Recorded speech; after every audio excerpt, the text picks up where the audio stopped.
زبان سے لا الہ الا اللہ پڑھ لینا ہی کافی نہیں ہے، لا الہ الا اللہ کے تقاضوں کو نبھانا بھی ضروری ہے۔ جب ہم یہ کہہ لیتے ہیں کہ ہم نے لا الہ الا اللہ محمد رسول اللہ پڑھ لیا، تو پھر اس کا مطلب یہ ہے کہ ہم دائرہ دین میں داخل ہوئے، اب ہماری اپنی خواہشات، آرزوئیں اور تمنائیں نہیں رہیں گی، دین جو ہمیں تلقین کرے گا وہی ہمارا طرز زندگی ہوگا۔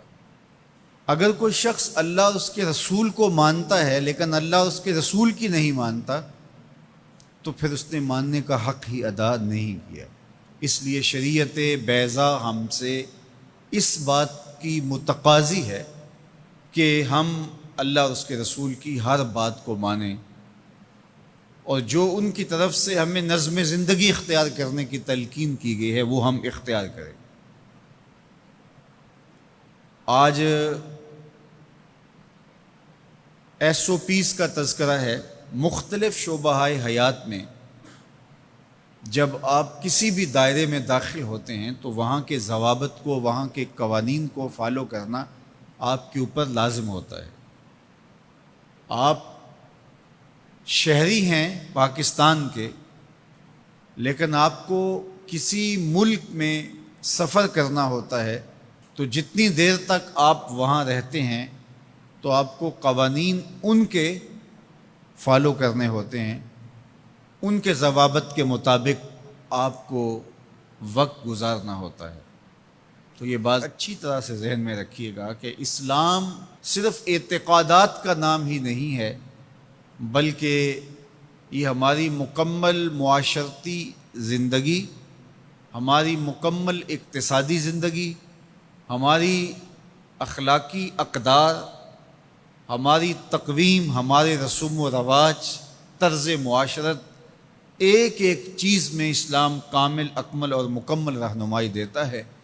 تو جب ہم ایمان کی دولت سے مالا مال ہو گئے تو پھر اسلام کے دیے ہوئے ضابطے کو ہمیں حرف بحرف پورا کرنا پڑے گا۔ تو جو شخص اسلام کے دیے گئے اصول و ضوابط کے مطابق زندگی گزارتا ہے اور صالح اعمال اس کی زندگی کا شعار بن جاتا ہے، تو پھر اللہ اس کو صلہ کیا دیتا ہے؟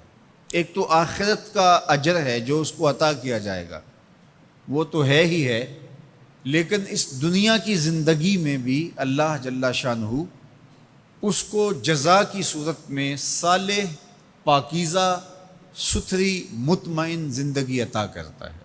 اللہ اس کے لیے رزق حلال کے اسباب پیدا کر دیتا ہے۔ دیکھیے، جو میری اور آپ کی قسمت میں لکھا ہے، ہمارا جو مقسوم ہے، وہ ہمیں مل کے رہے گا۔ جب بچہ شکم مادر میں 120 دن کا ہوتا ہے، صحیح حدیث میں آتا ہے کہ اس کا رزق بھی لکھ دیا جاتا ہے، اس کی عمر بھی لکھ دی جاتی ہے، اس کا شقی و سعید ہونا بھی لکھ دیا جاتا ہے۔ یہ لکھ دیا گیا ہے، قلم اٹھا لیا گیا، سیاہی خشک ہو گئی، میرا اور آپ کا لکھا ہوا مقدور ہے، مقسوم ہے، وہ ہمیں ہر صورت میں مل کے رہے گا۔ لیکن یہ ہمارا اختیار ہے کہ ہم اس لکھے ہوئے کو، اس مقسوم کو حاصل کیسے کرتے ہیں، بذریعہ حلال حاصل کرتے ہیں یا بذریعہ حرام حاصل کرتے ہیں، تو یہ انسان پہ چھوڑا گیا ہے۔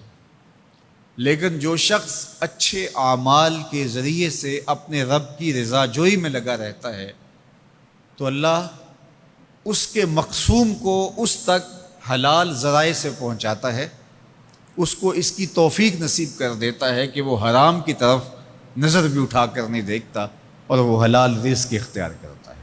تو جو اچھے اعمال کرنے لگتا ہے، اللہ اس کے لیے ایسے راہ کشادہ کر دیتا ہے کہ اس کو نیکی کی توفیق دیتا ہے اور گناہوں سے اس کو محفوظ رکھتا ہے، اس کے لیے اسباب مہیا کر دیتا ہے۔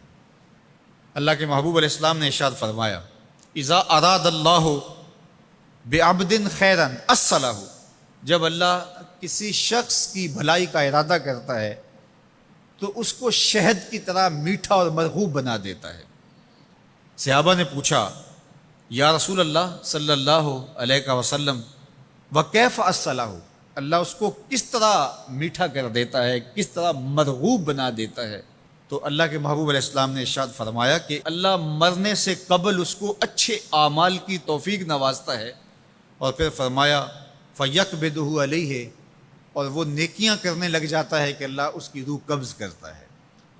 تو جو نیک اعمال کرتا ہے اللہ اس کے لیے پھر آسانیاں مزید پیدا کر دیتا ہے۔ تو یہ صلہ ہے صالح اعمال بجا لانے کا۔